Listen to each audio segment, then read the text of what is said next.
हरि ओम। नमः सर्वेभ्यः बंधुओं। तथास्तु संस्कृत अकादमी में आप सभी का हार्दिक अभिनंदन है।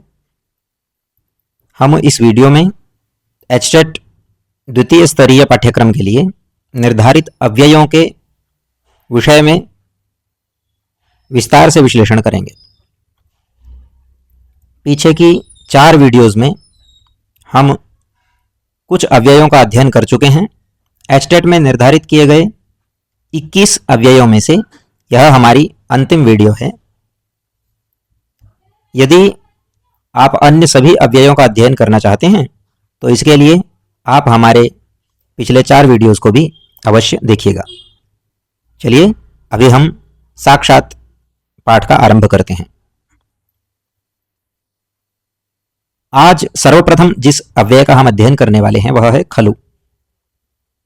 खलु अव्यय है। खलु जो अव्यय है वह 2 अर्थों में हमें प्राप्त होता है। एक तो निश्चय करने के अर्थ में, यानी ये निश्चयवाचक है। दूसरा प्रश्नवाचक।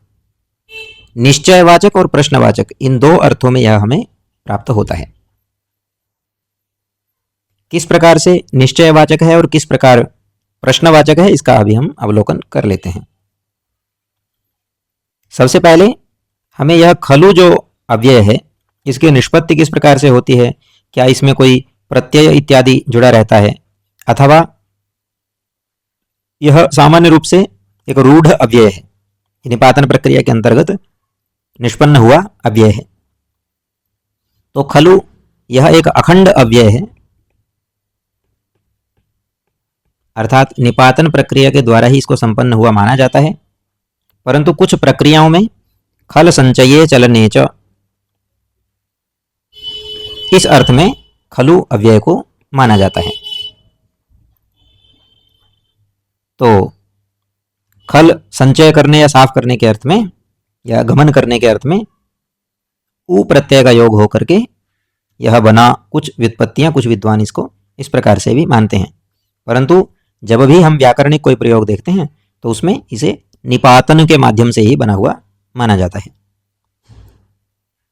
तो सर्वप्रथम जब निश्चयार्थक भाव में हम इसको खलु अव्यय को देखेंगे तो उसमें वाक्य का प्रयोग आपको इस प्रकार मिलेगा, एतत् खलु सत्यम। यह निश्चय ही सत्य है, यह निश्चित रूप से सत्य है, यह सत्य है। परंतु जब हम प्रश्नवाचक में इसको देखेंगे तो प्रश्नवाचक में इसका जो प्रयोग है वह वाक्य के अंत में मिलेगा आपको।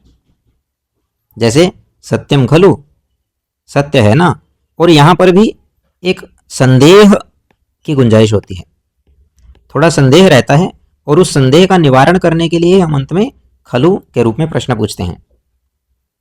जब हमें किसी बात के बारे में ऐसे पता हो कि ये सत्य है परंतु हम पूरी तरह सुनिश्चित नहीं है इस विषय में, तो हम सत्यम खलु ऐसा करके अपने संदेह का निवारण करते हैं। तो यहाँ इस प्रकार के प्रश्न पूछने के लिए खलु अव्यय का उपयोग किया जाता है।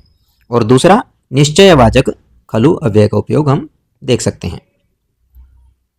तो इसमें यही आपको 2 बातें ध्यान रखनी है।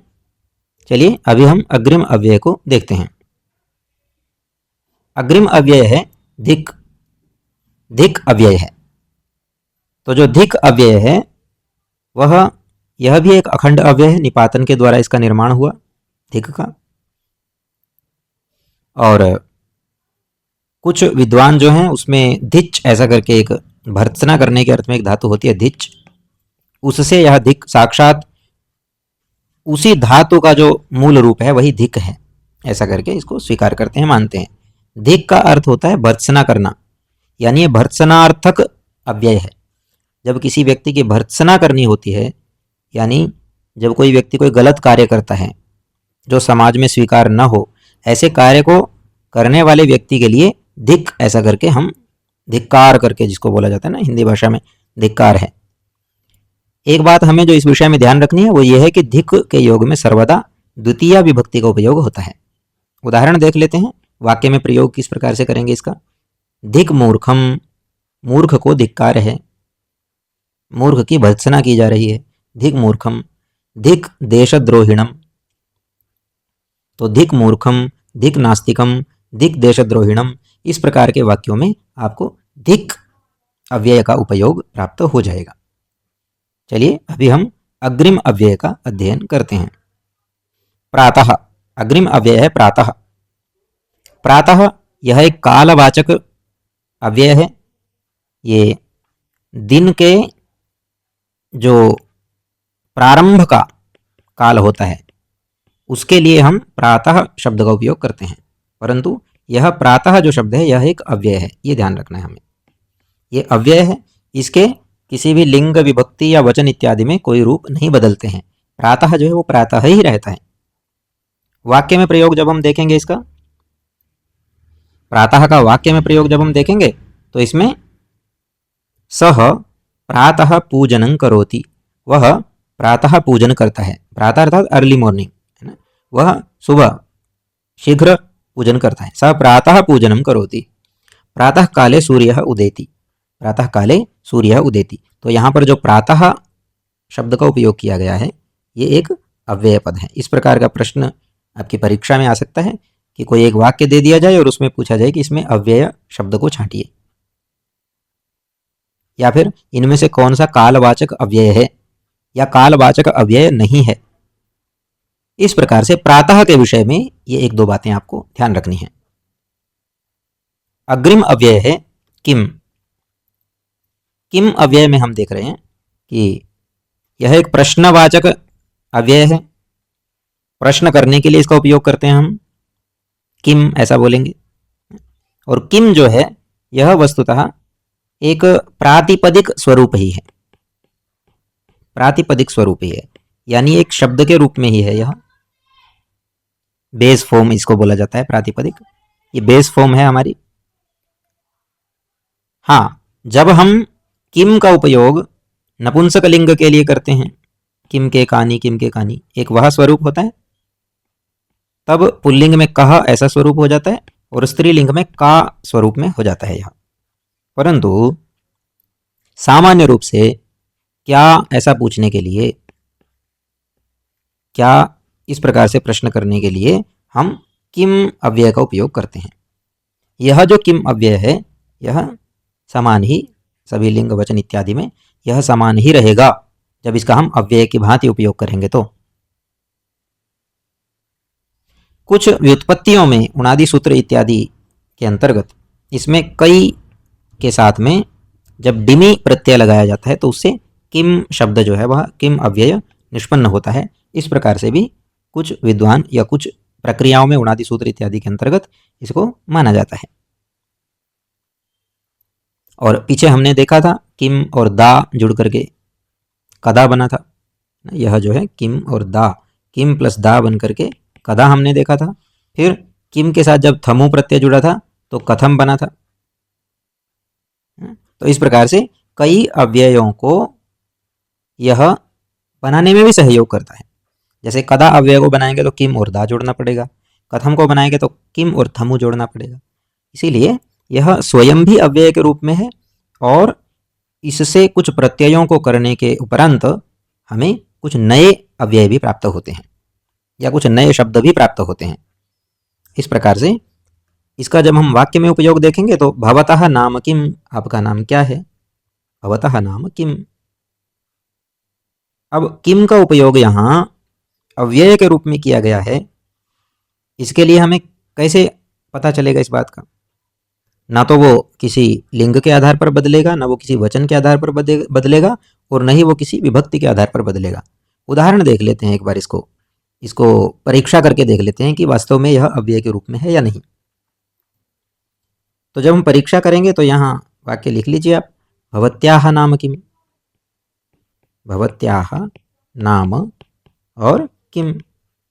तो यहाँ भवत्याह स्त्रीलिंग में जब हमने उपयोग किया तो भी वहाँ किम का किम ही रहा। यहाँ किम का किमा तो नहीं हो गया है कि भवत्याह नाम किमा स्त्रीलिंग में है जी इसीलिए किम का किमा बना देते हैं, ऐसा तो नहीं है। और पुस्तकस्य नाम किम, तो पुस्तक जो है वहां पर, वहां विभक्ति भी चेंज हो गई है पुस्तकस्य में और लिंग भी चेंज हो गया है। पुस्तक तो नपुंसक लिंग में होती है, तो पुस्तकस्य नाम किमम ऐसा हो गया क्या? नहीं, पुस्तकस्य नाम किम। यहाँ भी किम का जो स्वरूप है वो किम ही रहेगा।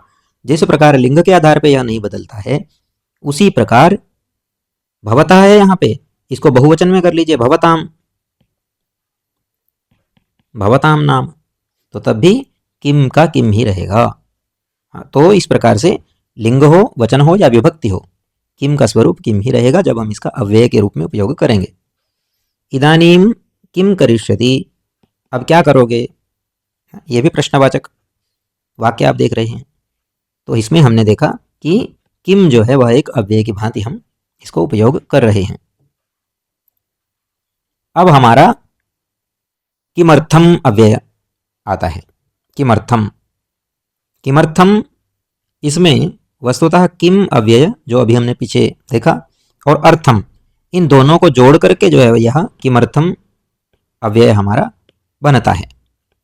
किमर्थम, यह प्रश्नवाचक होता है, प्रश्न करने के लिए उपयोग करते हैं। हेत्वर्थक भी होता है, इसमें कारण बताया जाता है, अर्थात इसका उत्तर जब हम करेंगे तो इसका कारण बता रहे होते हैं हम।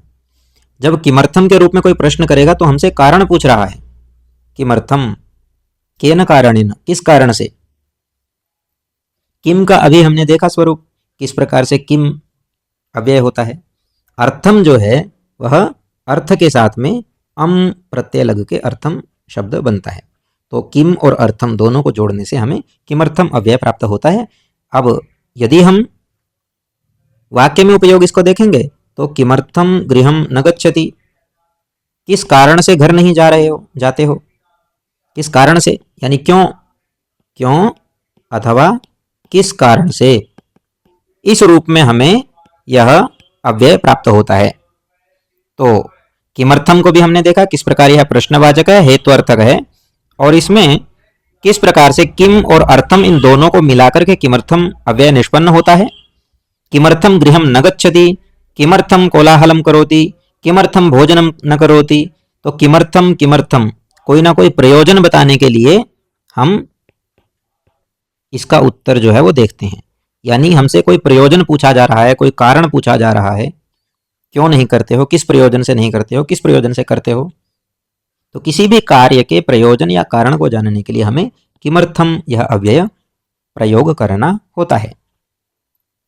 तो इस प्रकार से ये हमारा सभी अव्ययों का जो कार्य है वह आज निष्पन्न हो जाता है। एस्टेट द्वितीय स्तरीय परीक्षा में जिन भी अव्ययों को निर्धारित किया गया है उन सभी अव्ययों में हमने देखा कि किस प्रकार से अत्र, अधः, इतः, इत्थम, इदानीं, शनैः, उच्चैः, नीचैः, नमः, कथं, कदापि, यद्यपि, यथा, तथा, खलु, धिक्, प्रातः, किं, किमर्थं, यतः, कुतः, इन सभी अव्ययों को हमने इन 5 वीडियोस के अंदर देखा। इसमें जो भी प्रश्न आपको एचटेट की परीक्षा में प्राप्त होगा, हमारा पूर्ण विश्वास है कि वह इन 5 वीडियोस के अंदर से ही आएगा। जो भी अव्यय के विषय में एचटेट के अंतर्गत प्रश्न पूछा जाएगा वह इन 5 वीडियोस में से ही पूछा जाएगा। तो ये हमारे 21 कुल अव्यय हैं। इन 21 अव्ययों को आप अच्छे से देखिए, इनको बार बार वाक्य में प्रयोग करके देखिए, और पूर्व वर्ष में जिन प्रश्नों में अव्ययों के विषय में कुछ पूछा गया है उसका भी आप अध्ययन कीजिए। यदि इस विषय में आपको और कुछ जिज्ञासाएं या कुछ अन्य अभ्यास इत्यादि करने की यदि आवश्यकता अनुभूत होती है तो आप हमें टिप्पणी मंजूषा में लिख करके अपना विषय बता सकते हैं। अस्तु तावत्, नमो नमः। जयतु संस्कृतं, जयतु भारतम्।